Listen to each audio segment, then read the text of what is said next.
अस्सलाम वालेकुम। कैसे सब ठीक है? चले, आज हम केमिकल बॉन्डिंग्स के डिटेल लेक्चर्स पे मूव होने जा रहे हैं। ठीक है, उससे पहले we have discuss about we have send you different worksheet. तो उस चैप्टर की अंडरस्टैंडिंग के बाद आज हम आपको थोड़ा कंसेप्ट देते हैं। ठीक है, सबसे पहले बात कर लेते हैं केमिकल बॉन्डिंग है क्या। ठीक है, और उसको डिफाइन करने से पहले हम ये देख लेते हैं कि हमारे यूनिवर्स के अंदर केमिकल बॉन्डिंग कहाँ कहाँ पे इम्प्लीमेंट होती है। ठीक है, आप दुनिया के अंदर कोई भी चीज़ देखते हैं, या मैं आपको चांद एक एग्जांपल बताता हूँ। सबसे पहले बात कर लेते हैं इस साल्ट की। ये जो टेबल साल्ट है जो आप वेजिटेबल्स में ऐड करते हैं, ठीक है, और ये साथ में ग्लूकोज दिखाया हुआ है जो कैंडीज वगैरह आप खाते हैं। और देन आपके पास जो वाटर हम जो पीते हैं, ठीक है, इन सब में केमिकल बॉन्डिंग एग्जिस्ट करती है। बेसिकली ये सब जिस तरह फॉर साल्ट है, साल्ट जो है वो एन साल्ट का जो केमिकल फार्मूला है वो सोडियम क्लोराइड होता है। अब उसमें दो कैटेगरी के एटम यूज होते हैं, सोडियम एंड क्लोरीन। ठीक है, अब ये सोडियम और क्लोरीन किस तरह से एक दूसरे के साथ अटैच होते हैं, डैट इज केमिकल बॉन्डिंग। ठीक है, इन द सेम वे अगर हम बात करते हैं ग्लूकोज की, तो ग्लूकोज में तीन एटम अटैच होते हैं, अवेलेबल होते हैं आपको, तीन कैटेगरी के, कार्बन, हाइड्रोजन एंड ऑक्सीजन। ठीक है, इन द सेम वे अगर हम वाटर की बात करते हैं, तो वाटर में जो अवेलेबिलिटी होती है एलिमेंट्स की वो हाइड्रोजन और ऑक्सीजन की है। अब ये एटम इंडिविजुअली तो एग्जिस्ट करती हैं, लेकिन जब वो केमिकली कंबाइन होके एक नया प्रोडक्ट हमारे लिए बनाते हैं, तो उस केस में उनमें एक लिंकेज होती है, उनमें प्रॉपर वे में इंटरमॉलिक्यूलर फोर्सेस होती हैं that holds the atoms all together. ठीक है, सो नेक्स्ट देखिए।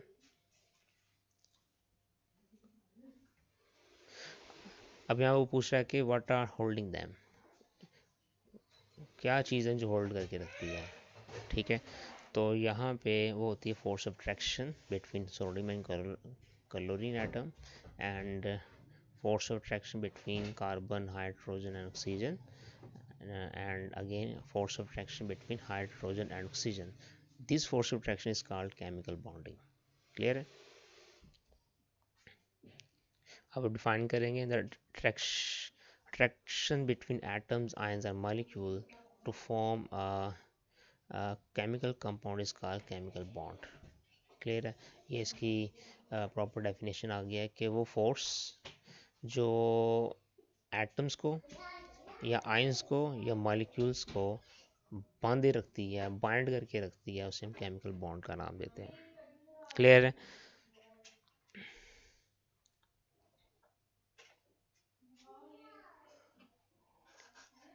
नेक्स्ट देखते हैं।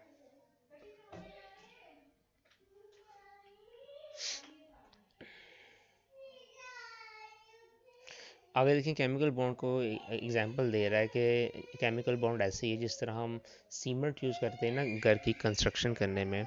उसमें जो टू ब्रिक्स हैं, ये दो ब्रिक्स बताइए, टू ब्रिक्स के बिटवीन जो हम सीमेंट लगाते हैं, तो उसके रिजल्ट में क्या होता है, केमिकल ये जो ब्रिक्स हैं वो स्ट्रांगली बाइंड हो जाते हैं एक दूसरे के साथ। ठीक है, इन द सेम वे जो केमिकल बॉन्ड होता है एटम्स के बिटवीन, वो भी इन एटम्स को बांधे रखता है। ठीक है, देखिए वो आपको एग्जांपल देगा। आगे हम देखते हैं कि इम्पोर्टेंस ऑफ केमिकल बॉन्डिंग के कि कहाँ कहाँ पे केमिकल जो बॉन्ड है एग्जिस्ट करता है। तो everything is formed by chemical bond. ठीक है, मतलब जहाँ आप दुनिया के अंदर कोई भी चीज़ देख लें, कोई मेटल्स देख लें, कोई नॉन मेटल्स देख लें, गैसेस देख लें, आप ये फ्रूट एंड वेजिटेबल्स की बात करने जा रहे हैं, प्लांट्स देख रहे हैं, ह्यूमन बॉडी देख लें, इन सब में क्या होता है, एटम्स की अवेलेबिलिटी होती है, और वो एटम्स एक दूसरे के साथ केमिकल बॉन्ड के ज़रिए से अटैच होते हैं। ठीक है, तो ये बताएगा फूड है, इनमें केमिकल बॉन्डिंग होगी, प्लांट्स है, इनमें जो भी एटम्स होंगे वो भी केमिकल बॉन्ड के ज़रिए से अटैच होंगे। एनिमल्स बॉडी है, ह्यूमन बॉडीज़ है। ठीक है, ये आप कोई चीज़ मार्केट से परचेज करते हैं, each and every thing is made up of chemical bond. ठीक हो गया, एटम्स के बिटवीन अटैचमेंट होती है।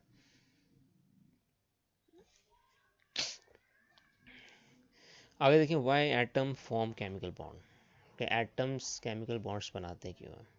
ठीक है, तो बेसिकली ये होता है कि हमारे यूनिवर्स में, आपको बल्कि ये हमने प्रीवियस लेक्चर्स में भी डिस्कस किया हुआ क्लासेस में, कि to get stability, to become a stable atom क्या करते हैं, एक दूसरे के साथ बॉन्ड बना लेते हैं। इसमें वो टू रूल पढ़े थे हमने, octet rule and duplet rule. ठीक है, तो ऑक्टेट रूल में ये होता है कि अगर आपके एटम्स के वैलेंस शेल, जो आउटर मोस्ट बाई वाला शेल होता है, अगर उसमें 8 इलेक्ट्रॉन होंगे तो वो स्टेबल होगा। जो डुप्लेट रूल में ये होता है कि अगर उसके वैलेंस शेल में 2 इलेक्ट्रॉन्स होंगे तो वो स्टेबल होगा।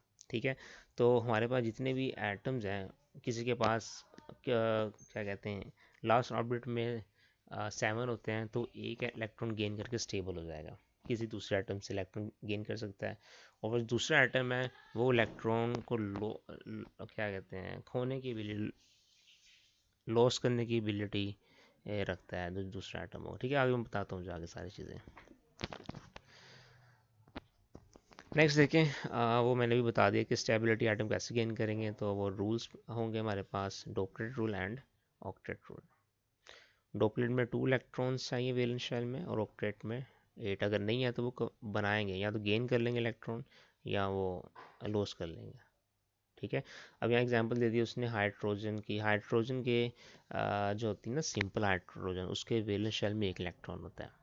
ठीक है, और वो क्या करेगा, एक और हाइड्रोजन एटम के साथ कोलैबोरेट करके H2 गैस बना देता है। ठीक है, दोनों दोनों हाइड्रोजन एटम का एक एक इलेक्ट्रॉन मिल के क्या बन जाते हैं जी, हाइड्रोजन गैस बन जाती है। वो शेयरिंग ऑफ इलेक्ट्रॉन कर लेते हैं। ठीक है, और अगर हम हीलियम की बात करें, हीलियम के ऑलरेडी हीलियम के वैलेंस शेल में 2 इलेक्ट्रॉन्स होते हैं, वो किसी के साथ बॉन्ड नहीं बनाता, ये नॉन रिएक्टिव होती हैं। ये आपको एग्जाम्स में भी क्वेश्चन आया था कि why helium atom are non reactive, because their valence shell are completely fill.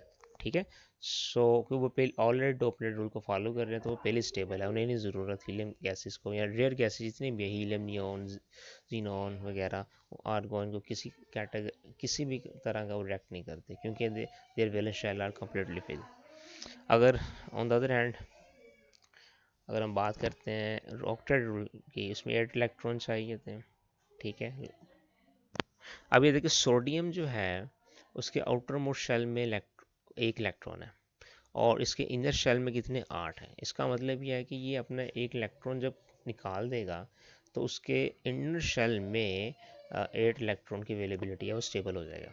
ठीक है, और हम क्लोरीन की बात करते हैं, क्लोरीन के वैलेंस शेल में 7 इलेक्ट्रॉन है। It need 1 electron to become a stable. तो ये सोडियम क्या करेगा, अपना इलेक्ट्रॉन इस क्लोरीन एटम को ट्रांसफर कर देगा। एज अ रिजल्ट ये भी स्टेबल हो जाएगा, और ये भी स्टेबल हो जाएगा। ठीक है, अब ये किस कैटेगरी की बॉन्ड बनाते हैं, वो हम आगे जाकर देखते हैं डिटेल में। ये देखिए बताएगा वो, 1 इलेक्ट्रॉन इन लास्ट शेल,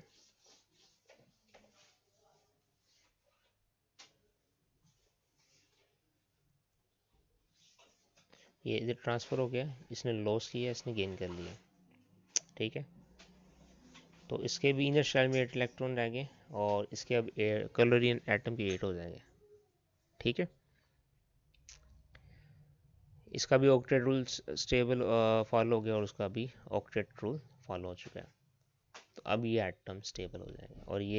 और एक और बात याद रख लेना है कि जो एटम इलेक्ट्रॉन लॉस करेगा उस पर चार्ज पॉजिटिव हो जाएगा, क्योंकि वहाँ पे इलेक्ट्रॉन की डेफिशिएंसी आ जाएगी, और जो गेन करेगा उसमें एक एक्स्ट्रा इलेक्ट्रॉन ऐड हुआ है, उस पर नेगेटिव चार्ज आ जाएगा। ठीक है, सो पॉजिटिव, इस पर नेगेटिव चार्ज एनाइन बन जाएगा, इस पर पॉजिटिव चार्ज या कैटाइन बन जाएगा। तो अपोजिट चार्जेस एक दूसरे को अट्रैक्ट करते हैं, सो ड्यू टू अट्रैक्शन एक दूसरे के साथ केमिकल बॉन्ड बना देते हैं, जिसको हम आयोनिक बॉन्ड का नाम देते हैं। ठीक है,